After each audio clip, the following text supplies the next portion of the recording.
ईशान भाई, एक एतराज ये भी है लोगों का कि इस्लाम मांसाहार की इजाजत देता है और जीव हत्या को बढ़ावा देता है, तो इस पे थोड़ी सी कुछ वजाहत करें।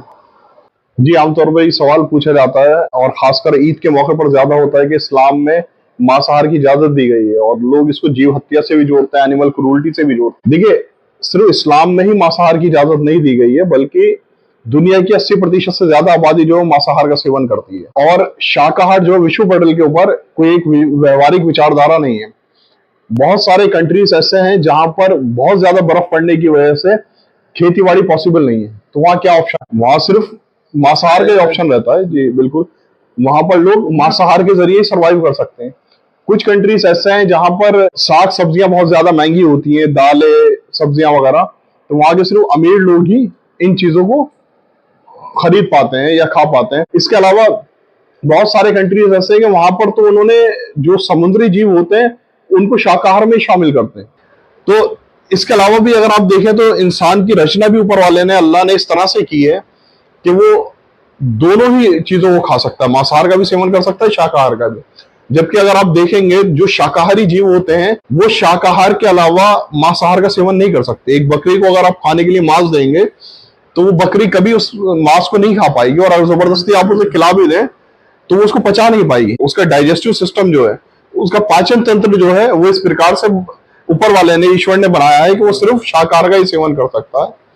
इसी तरह एक शेर के सामने आप साग सब्जियां रखेंगे, वो कतई उन्हें नहीं खाएगा और ना ही उसका पाचन तंत्र उसको कबूल करेगा। तो ये उस ईश्वर की बनाई हुई व्यवस्था है। उसने ही मनुष्य को ऐसा पाचन तंत्र दिया। अगर वो चाहता कि मनुष्य शाकाहारी रहे तो उसका पाचन तंत्र शाकाहारी जीवों जैसा बनाता हो, लेकिन उसने मनुष्य को शाकाहार के साथ साथ मांसाहार का सेवन करने की भी इजाजत दी है, और कुछ जीव उसने मनुष्य के खाने के लिए बनाए, इसीलिए मनुष्य को ऐसा पाचन तंत्र दिया। इसके अलावा अगर आप देखें, बात सिर्फ जीव हत्या की जाए तो बहुत सारी ऐसी कंपनियां हैं जो मच्छर, मक्खी, कॉकरोच, चूहे मारने की दवाइयां बेचती हैं। क्या आपने कभी किसी को उसका विरोध करते हुए देखा है? अगर बात सिर्फ जीव हत्या की है तो क्या वो जीव नहीं है? क्या उनको छोटा होने की वजह से, कमजोर होने की वजह से आप कहेंगे कि उनकी हत्या जायज है?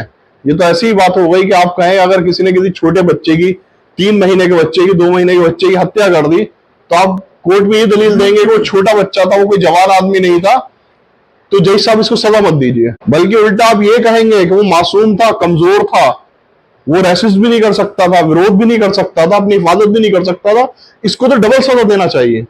तो अगर आप कमजोर जीवों को मार रहे हैं, खेती-बाड़ी के दौरान अरबों जीवों की हत्या होती है, खेती-बाड़ी के दौरान अरबों सूक्ष्म जीवों की हत्या होती है जो हमें दिखाई भी नहीं देते हैं, तो आप ये कहेंगे कि वो जितना कमजोर है उसकी हत्या जायज हो जाती है? बल्कि इंसानी फितरत कहती है कि अगर कमजोर पर आप जुल्म कर रहे हैं तो ये और बड़ा गुनाह है। लेकिन ये ईश्वर की बनाई हुई व्यवस्था है जिसके तहत उसने कुछ जानवर जो हैं इंसान के खाने के लिए बनाए हैं, और हर चीज के अंदर जीव और जीवन है। पेड़ पौधों में भी साइंस कहती है जीवन है, तो क्या पेड़ पौधे, साग सब्जियां ये भी खाना छोड़ देंगे?